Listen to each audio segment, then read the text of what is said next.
Hey everyone, Andrei from CFX Films here, and I got an exciting video for you today.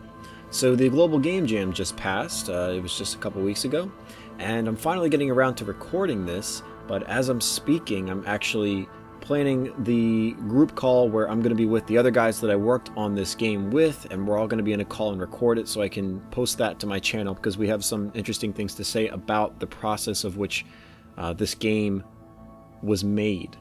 So our team consisted of a good friend of mine from New York. He is up there studying programming at a school. And the other programmer is Sam Batista from Firaxis. You guys may have heard of him. I had him featured in one of my videos a couple years ago.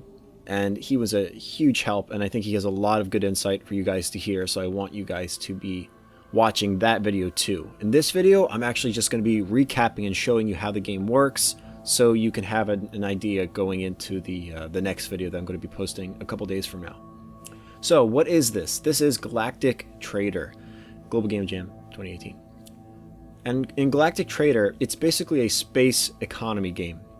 So you have your planets. I actually have a tutorial here that I can go through.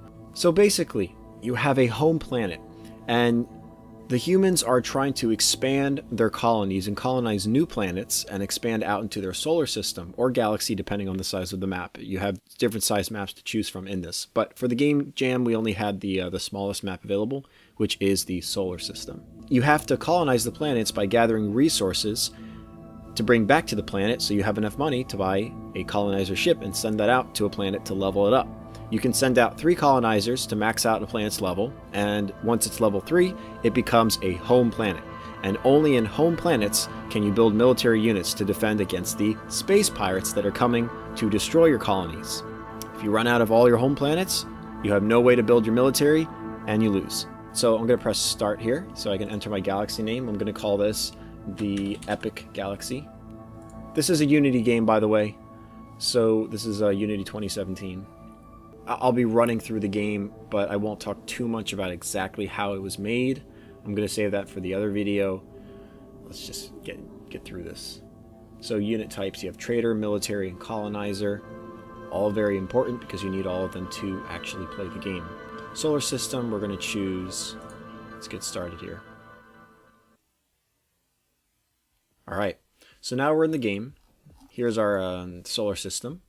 It's uncolonized right now. We only have this one home planet, and in the home planet I have this little guy here that basically is gathering the resources. He has his little beam, and then once he finishes it, he gathers the crate, brings it back to the planet, and up here on the top left, my bank increases its number.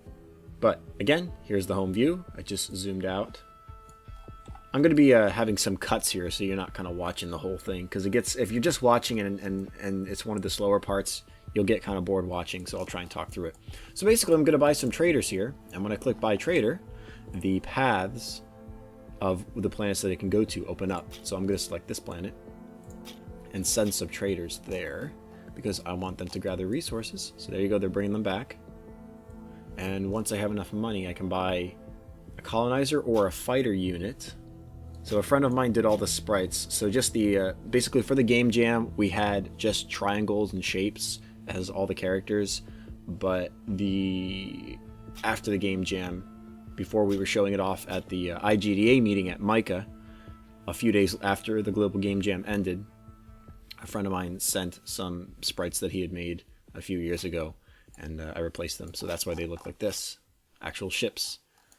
Alright, so I can buy a military unit now. So there you go on the top left, you see it subtracts it whenever you buy it. I could buy a second one. Watch the number on the top left. Boom. So it says minus 120. So I'm going to send them to, I'm going to click deploy, and I'm going to send it to this planet, because just in case the pirates spawn here, I'm ready. And the pirates, you know, there's 3 waves right now in the solar system, and the pirates only spawn where there are colonized planets. So if I never colonize a planet, they'll either spawn here, here, or here. So it's still 3 areas I got to have covered, and the problem is if they spawn in the sun, you know, they're going to keep sending their units the sun path, and it's going to take a while for them to get there. So I have to have a lot of units in order to take them out, otherwise I lose. So I always have to have military units available. A lot of people that were playing this at the game jam, not the game jam, the IGDA meeting, they were dying because they didn't know how to manage their resources and buy military units along with the trading units. So I'm trying to demonstrate how you can do that and do it properly. So I'm going to send a couple guys here, just to have two there, and then I'm going to save the rest on here. But I'm going to buy a little bit more, a few more trading units so I can keep the income going. It's kind of fun. There's actually sound effects when you zoom in on planets. And the colonizer has the sound effect when I launch one of those. But I still got 64 seconds until the wave starts. And on the first wave, 1 pirate ship. Second wave, 2 pirate ships. Third wave, 3 pirate ships. And on the bigger galaxy, if I had 50 planets, it would be very different. And it would be a different type of game. But I did all the visuals for this game. So anything that you actually see or interact with, I did that. Other than the sprites and this skybox that my friend sent me last minute before we were showing it off at the IGDA. But I handled all the interfaces, all design, anything that actually has the player interacting with or seeing on screen. So any information that's being relayed to the player, I did that. You know, we only had a weekend because that's the Global Game Jam. You only get 48 hours. So I got 16 seconds. I'm going to buy some more military. See if I can get more. Just a few more and get ready. Alright, so I'm ready. They're coming in 5 seconds. Space Pirates inbound. And the music starts here. Alright.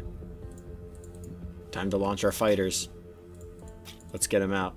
So I'm sending my fighters that I have. While they're sending the units, I'm going to deploy them and intersect. And let's see if I can destroy this. Boom. There you go. So that's the end of the pirate base. So luckily, I destroyed it before the units hit my home planet. Because if this planet gets hit too many times, it gets demoted. So let's see. Buy more traders, and we're going to send them down here. Also, you don't want to have all the traders on one path, because if the pirate base spawns right here, I lose all these traders, because the traders are going to come in contact with the pirate ship and just blow up. So I have to be careful about where I send my resources. So I'm going to buy a few more here. So I can get enough to buy a colonizer. So I'm going to let that go. And I made all these planets individually unique. See, this one spins. It has the asteroid belt. This one's just got some spacey particles coming off of it. This one's just blue. Here's red. Another spinning asteroid belt. So I had a lot of fun with this. The sun's my favorite. And it has the largest max unit capacity. So whenever you're buying units, you have to make sure that you don't hit your max capacity, because that means your planet can't hold any more units. Trading units always have to have a home base. So if you don't have any more space, the traders have nowhere to go, so it won't let you build and send them.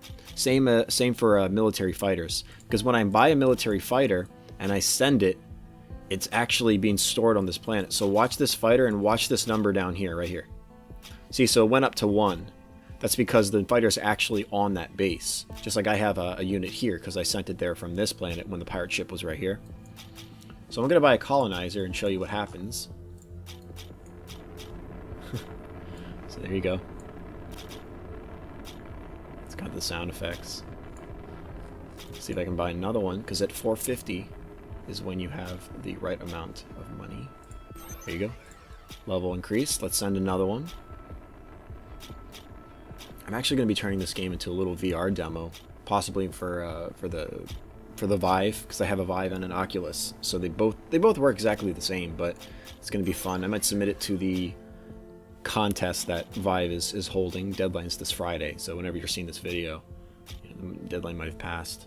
Every time a colonizer hits a planet and it levels up, the amount of cargo that each unit brings back is increased. Oh, shoot. I wasn't paying attention. Oh boy. Alright, this is going to be bad. So I might lose this planet. I don't have enough money, but I'm trying to send the units. I'm under attack. Let's see if I can take this out. I'm trying to buy units, but I'm actually out of units. So, okay, I have unit here. I'm just trying to salvage. See that it was demoted, so I can't actually send anything to it now. So I think I lost that planet, unfortunately. Yep. It is now a level 1. That stinks. But I'm going to blow the ship up anyway. There you go. So that's too bad. I lost the planet, but luckily I saved this one. So I'm going to buy a few more colonizers, since a few of them were destroyed when they hit the pirate base. I'm going to try and just colonize as much as I can now before the third wave happens, because the wave 3 is starting in 90 seconds, and that's the final wave. So I'm just going to try and start upgrading now. Alright, I'm going to send another colonizer. Try and get some more money here. I got 40 seconds. I'm going to see if I can keep this going, because I want to get as many planets leveled up as I can, because, you know, I want to increase my score. My high score is actually 180,000 or something like that. So far I'm the highest one out of the 3 of us in our team that got that score. I can't beat that in this video because I already messed up my strategy. It's because I'm trying to demonstrate it. So I'm not being really strategic here. I'm just kind of showing you the way you play. Oh gosh. And it's starting already. Okay. This is bad. I made a mistake. Yeah, I made a major mistake. I forgot that I had a max amount of space on my planet. Oh gosh. And I lost all my trading units. I am done. That's it. I totally just lost. I am getting destroyed. Boom. So I just lost all my home planets. I only had my one left, and I forgot to buy enough units, and I maxed out my trading units, so I had no more space for military, and when they got destroyed, I ran out of money because I didn't level this one up fast enough. So that's a good example of really how to play the game. That was me losing, but that's basically the game. So if I defeated those pirates, all I would have to do is just keep expanding out. So that's really it, guys, and I hope you enjoyed it. It's a very simple game, but it looks awesome. It plays really well. It's not that buggy, actually, so we put a lot of time into just play testing it and making it run well. And it's optimized for 4K. It can work in VR. So I hope you guys enjoyed this. Thanks for watching. If you have any comments or questions about this game, let me know in the comment section below. And I hope you guys watch the video of all of us on the team sort of talking through this game and our process of making it, because you'll learn a lot there, and I'm probably going to make some tutorials on it because it's got some cool mechanics, and I think it'll be really helpful for you guys. Stay tuned. Thanks for watching, and I'll see you next time.